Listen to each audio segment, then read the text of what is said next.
Friends, today's true story is about the mysterious disappearance of an Indian family living in London.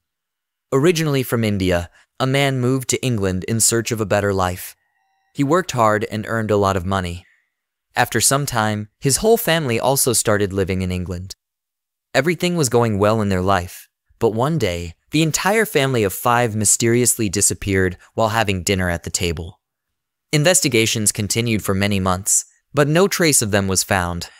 It was as if they had vanished into thin air.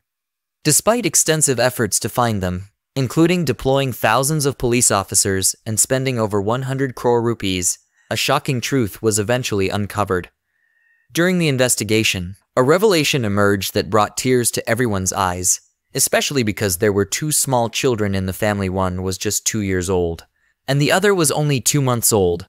However, the truth of this incident will leave you shaken. So, what exactly happened to this family, and who was behind it? Stay with us until the end to find out. But before we move forward with the video, don't forget to subscribe to our channel and like the video to stay informed about such heart-wrenching events happening in society, so that you, too, can stay cautious. Now let me tell you about this incident. It revolves around Amarjit Chauhan and his family. A few years ago, Amarjit moved to Britain from India and worked hard, eventually starting his own import-export company called Seba Freight, which was located right near Heathrow Airport. While living there, Amarjit married a girl named Nancy, who was originally from Punjab.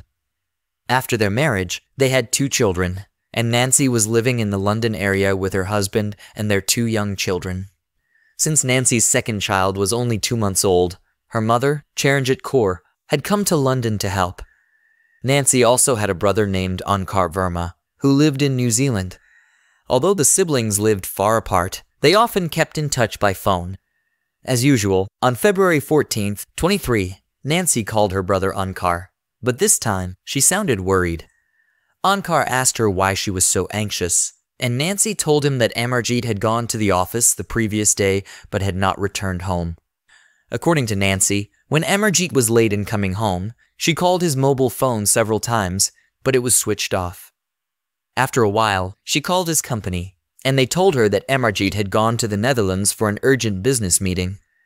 For a businessman, traveling abroad for meetings wasn't unusual, but Nancy was very concerned because Amarjit had never mentioned any new business deal or travel plans. What made her even more suspicious was that Amarjit had recently applied for a residency permit, and his passport was with the British government. Without a passport, it would have been impossible for him to travel to the Netherlands. Just as Nancy was trying to make sense of all this, she received a voicemail from Amarjit. In the message, Amarjit told her not to worry, that he had to travel abroad for urgent work, but would return soon. While this message could have been reassuring, it only heightened Nancy's anxiety because, for the first time, Amarjit had spoken to her in English, whereas he had always communicated with her in Punjabi before. On February 14th, 2003, after telling her brother Ankar about the events, he tried to calm her down and reassured her. The next day, February 15th, 2003, when Ankar tried calling his sister again to check if Amarjit had returned, Nancy's phone was also switched off. After multiple attempts to reach her, he got no response. Meanwhile, employees at Amarjit's company, Seba Freight, were also trying to contact him but were unsuccessful. Eventually, they reported the situation to the local police, informing them that Amarjit hadn't shown up to work for 2 days, and they couldn't reach his wife Nancy either. The police then sent a team to Amarjit's home, but they found no one there. Not only had Amarjit vanished, but so had Nancy, their 2 children, and Nancy's mother. The police were now trying to figure out where the entire family had suddenly gone. However, soon they received shocking information. A man named Kenneth Reagan had shown up at Amarjit's company with a letter. The letter was signed by Amarjit, stating that he was tired of England and was leaving the country for good, handing over his company to a new owner. Along with the letter, there was a document detailing the new owner's information and Amarjit's signature. After verification, the documents were deemed authentic, and the police believed that Amarjit had indeed left England voluntarily. The investigation slowed down significantly. More than 6 weeks had passed since the Chohan family's disappearance.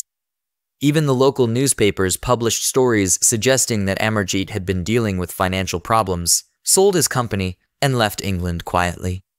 Most people, including the company's workers, accepted this version of events.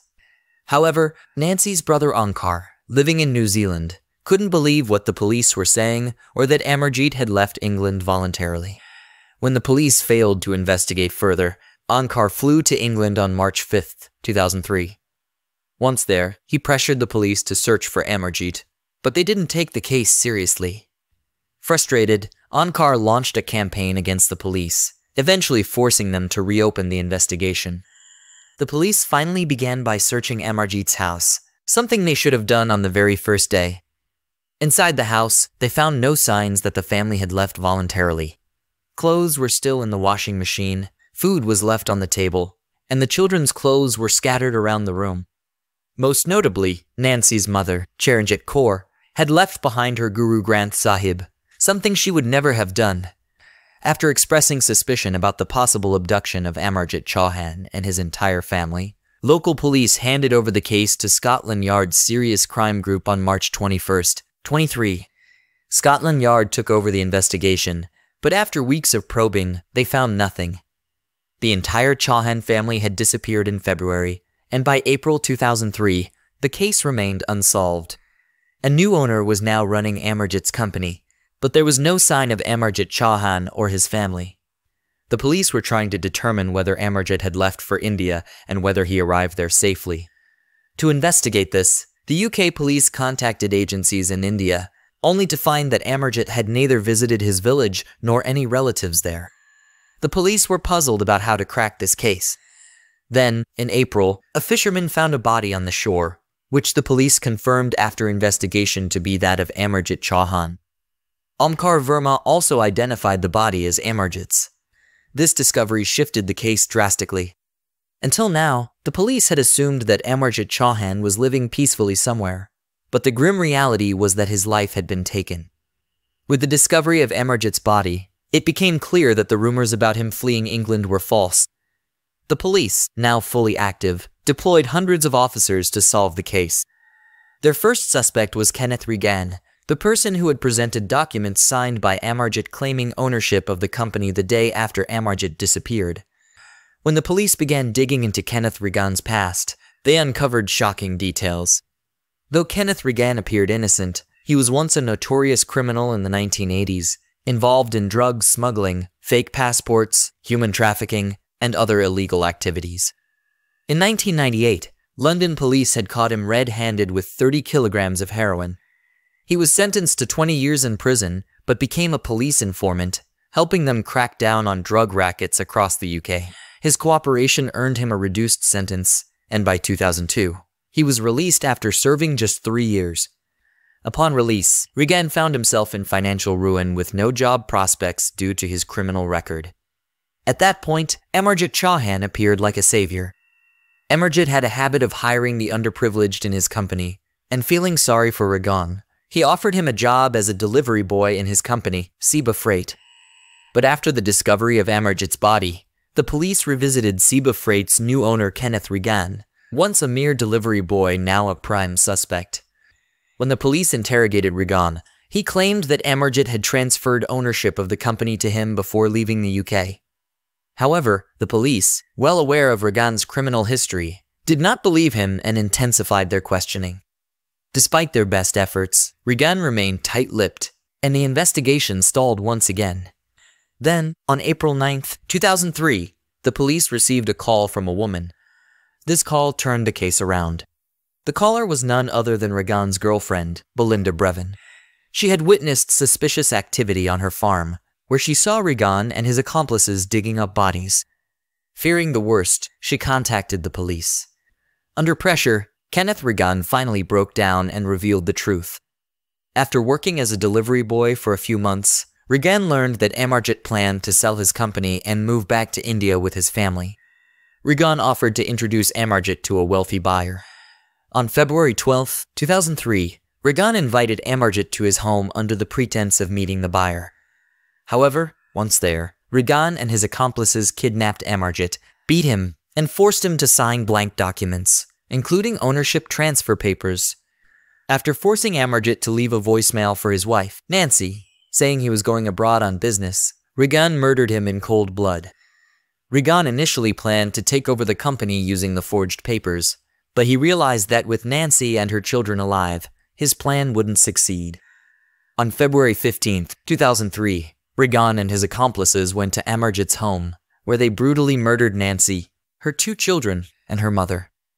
They then buried their bodies at Belinda Brevin's farm. However, fearing the bodies might be discovered, Regan and his accomplices later dug them up and dumped them in the sea. The bodies of Nancy and her mother, Charanjit Kaur, were later found washed ashore, but the bodies of the 2 children were never recovered. Regan, along with his accomplices William Hornsey and Peter Rees, were arrested. While Hornsey and Rees fled the country, they were eventually caught in Germany and extradited to England. The police took over a year to gather all the evidence and bring the criminals to justice, spending over £20 million on the investigation. In 2005, Regan and Hornsey were sentenced to life in prison for the murders, while Rees received a 23-year sentence for his role in Amarjit's murder. This tragic case is a stark reminder to stay alert and vigilant. What are your thoughts on this shocking crime? Share your views in the comments, and if you found this story informative, don't forget to like and share this video. Also, subscribe to our channel for more updates. Thank you.